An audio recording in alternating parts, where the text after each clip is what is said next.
नमस्कार दोस्तों, मैं शिव मलिक। हमारे चैनल पर आपका स्वागत है। दोस्तों, आज हम एक ऐसे टॉपिक पे बात करेंगे जिस पर बात करी जानी बहुत ज़रूरी है।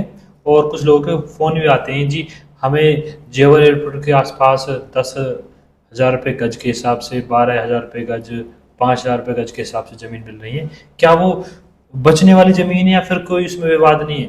तो मैं आपको इसी के विषय में थोड़ी बहुत जानकारी दूंगा। जो ये आप एक कॉलोनी देख रहे हैं, अवैध कॉलोनी जो काटी जा रही है, उनमें क्या दिक्कत आती है आगे, उस पर ही बात करते हैं। आज तो आप ले लोगे, आज कोई दिक्कत नहीं है, लेकिन कल को जब अथॉरिटी की उन पर नज़र जाती है तो उनको फिर ध्वस्त कर दिया जाता है।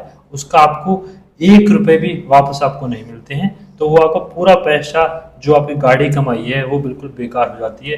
तो आप ऐसा कोई गलत कदम ना उठाएं कि किसी लालच में, छोटे से में, कि अगर आपको कोई चीज़ महंगी मिल रही है लेकिन थोड़ी मिलेगी, है ऑथेंटिक चीज़ें, जैसे जो अथॉरिटी के द्वारा ऑथराइज चीज़ें हों, आप उन्हीं में ही निवेश करें। ना कि आप जो प्राइवेट बिल्डर हैं या फिर जो अनऑथराइज चीज़ें हैं, प्राइवेट बिल्डर हैं जो ऑथराइज हैं उनमें लीजिए। जो अच्छे से गौर हो गई, एस ग्रुप हो गया, जो बहुत सारे आपको ऑप्शन हैं हम अथॉरिटी में। तो जो लोकल कॉलोनियाँ हैं, जैसे जो रोड पे अपना ज़मीन लेके काट देते हैं, तो उनसे आप थोड़ा दूर बच के रहें। क्योंकि अथॉरिटी ने हाल ही में 300 कॉलोनियों को चिन्हित किया है, जो आपको दनकौर, झाझर, रऊपरा, टप्पल, जहांगीरपुर, जेवर, मथुरा, आगरा, इस पूरे क्षेत्र में अथॉरिटी ने 300 कॉलोनियों को चिन्हित किया गया है, जहां पर आने वाले टाइम में प्रशासन की तरफ से अच्छी तरह कार्रवाई देखने को मिलेगी। तो आप देखो कितने लोगों ने वहां पर पैसा लगाया है और वो बिल्कुल वेस्टेज ही जाने वाला है कि अथॉरिटी उनको 1 रुपये भी नहीं देगी वापस। तो आप इस चीज़ से थोड़ा सा अवेयर रहें। जहां भी आप निवेश करें सोच समझ के करें, किसी के बहकावे में नहीं आए। सबसे पहली बात, अगर कोई कहता है जी हमारी ऑथराइज कॉलोनी है, तो आप उसके डॉक्यूमेंट पूरे चेक कराएं। सबसे पहले 143 दायर होना चाहिए। 143 में ये होता है, जो एग्रीकल्चर लैंड होती है वो कॉमर्शियल लैंड में बदल जाती है, और उसको तहसील में जाकर उसके बाकायदा नंबरों को चेक कराएं, जिससे पूरी जब पुष्टि हो जाए जब भी आप उसमें इन्वेस्ट करें। ऐसा नहीं है कि सभी चीज़ें आपको, मतलब सभी कॉलोनी आपको अवैध मिलेगी। मैं एक डॉक्यूमेंट के ऊपर भी पूरी वीडियो बनाऊंगा, जिसमें आपको बताया जाएगा कि अगर आप किसी कॉलोनी में कोई अपना प्लॉट लेना चाहते हैं तो उसमें आप किन किन डॉक्यूमेंटों का ध्यान रखें, क्या क्या डॉक्यूमेंट आपको उनसे पूछने हैं, उनसे मांगने हैं। अगर वो सारे डॉक्यूमेंट उनके पास अवेलेबल हों तो आप उनमें निवेश कर सकते हैं, फिर कोई दिक्कत नहीं है। लेकिन बहुत से लोगों को, जो बाहर से लोग आते हैं, उन्हें इतना मालूम नहीं होता, लोग बहका देते हैं सर हमने आबादी दर्ज करा रखी है या वो है। तो थोड़े से लोग जहाँ से हम आ जाते हैं, और थोड़ा सा अंतर होता है कि वो प्राइस बहुत लो होता है। जैसे कि आप देखो 5,000 रुपये गज के हिसाब से कोई ज़मीन मिल रही है आपको एयरपोर्ट, तो आदमी को बहुत लालच होगा। लेकिन आपको भी सोचने वाली चीज़ें कि अगर आप अथॉरिटी का प्लॉट लोगे, उसकी 80, 85, 90 तक के रेट हैं, और वो चीज़ें आपको 5,000 में कैसे मिल रही हैं, तो इसका मतलब सीधा सीधा कुछ ना कुछ तो दिक्कत है। वो भी आप चेक कर सकते हैं। और मैं आपको बताऊं, आप जो है, आपके पास काफ़ी अच्छे ऑप्शन हैं। जैसे अथॉरिटी की स्कीम आने वाली है हाल ही में, उसमें आपको 30 मीटर से लेकर 4,000 मीटर तक के सारे साइज मिलेंगे देखने को। और जैसे एक गौर यमुना सिटी पड़ती है आपको यमुना एक्सप्रेसवे के पास में ही, वहाँ पर उसका एग्जिट भी है, और वहीं पर मेट्रो आने वाली है। उसी के जो गौर के सामने उसका गेट होगा, सेक्टर 18 के और 20 के पास। और तो आप वहाँ पर निवेश कर सकते हैं। वहाँ पर ये कि आज आप लेंगे, आपको महंगी लगेंगी चीज़ें, लेकिन वो ऑथराइज चीज़ें हैं, ना कि आपको काहे कोई दिक्कत होगी। और आज पैसा आपको वहाँ भी बढ़ेगा। ऐसा नहीं है कि वहाँ जी पैसा नहीं बढ़ना, पैसा वहाँ पर भी बढ़ेगा। और कुछ नए डेवलपर आ रहे हैं, जैसे एस ग्रुप हो गया, और भी नए नए ग्रुप आ रहे हैं, तो आप वहाँ पर भी कुछ अपना फ्रेश में भी देख सकते हैं। तो ये काफ़ी बढ़िया ऑप्शन है, ना कि आप कोई अवैध कॉलोनी में या फिर के कोई अनऑथराइज चीज़ों में आप अपना निवेश करें और अपना पैसे को बर्बाद कर लें। एक और ऑप्शन है आपका, जो सस्ता ही ऑप्शन मिलेगा, जैसे किसान कोटा। जो किसान कोटे का कॉन्सेप्ट है, बहुत से लोगों को पता नहीं है क्या है, कि यहाँ पर जो अथॉरिटी ने जमीन ली है, एक तो मुआवजा दिया गया है, उसके साथ किसानों को एक प्लॉट दिया गया 7%। 7% मतलब वो आपको 59 पॉइंट के आसपास पड़ता है, 60 मीटर, लगभग 60 मीटर, 1 बीघे पर एक प्लॉट मिलता है। तो जैसे किसी किसान की भूमि होगी 5 बीघे, तो उसकी 5×30 मतलब 300 मीटर का उसको एक प्लॉट मिलता है। तो उसे कहते हैं हम 7% की। उसे आप सेमी कॉमर्शियल कर सकते हैं, मतलब आधा आप रेजिडेंशियल यूज कर सकते हैं, आधा आप उसे कॉमर्शियल यूज कर सकते हैं। 7% किसान कोटा में भी आपको 2 ऑप्शन मिलते हैं। एक होते हैं रजिस्टर प्लॉट, एक होते हैं अनरजिस्टर्ड प्लॉट। रजिस्टर प्लॉट वो होते हैं जो अथॉरिटी द्वारा उन्हें म्यूटेशन वगैरह मिल चुकी है और वो आप मौके पर लग चुके हैं, किसानों की उनकी रजिस्ट्री हो चुकी है, वो आपको सेक्टर 25 में देखने को मिलेंगे। तो वहाँ पर रेट आपको सबसे जो कम लो रेट होगा 45 से लेकर 50, 60, 70 ऐसा आपको देखने को वहाँ पर रेट मिलेगा। इस टाइम रजिस्टर प्लॉट होगा। अब मैं बात करूंगा जो अनरजिस्टर्ड प्लॉट है।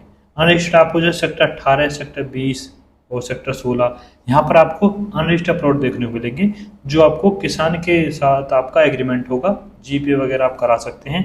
तो उसमें वो होगा जब किसान की आपको उसमें जरूरत होती है, लेकिन उसमें रेट का अंतर आ जाता है। ये अनरजिस्टर्ड प्लॉट आपको मिलेंगे देखने को 15, 20, 25, मैक्सिमम 25 तक का आपको देखने को रेट मिलेगा इसमें। और इसमें ये होगी कि आप बाद में आपको किसान के नाम रजिस्ट्री आएगी, फिर आपको अपने नाम वो रजिस्ट्री करानी होगी। तो इसमें थोड़ा लोग इसलिए डरते हैं क्योंकि बाद में किसान मुकर जाए या किसान की कोई एक्सपायर हो जाए, कोई दिक्कत आए, तो उसमें बहुत से किसान दिक्कत दे देते हैं।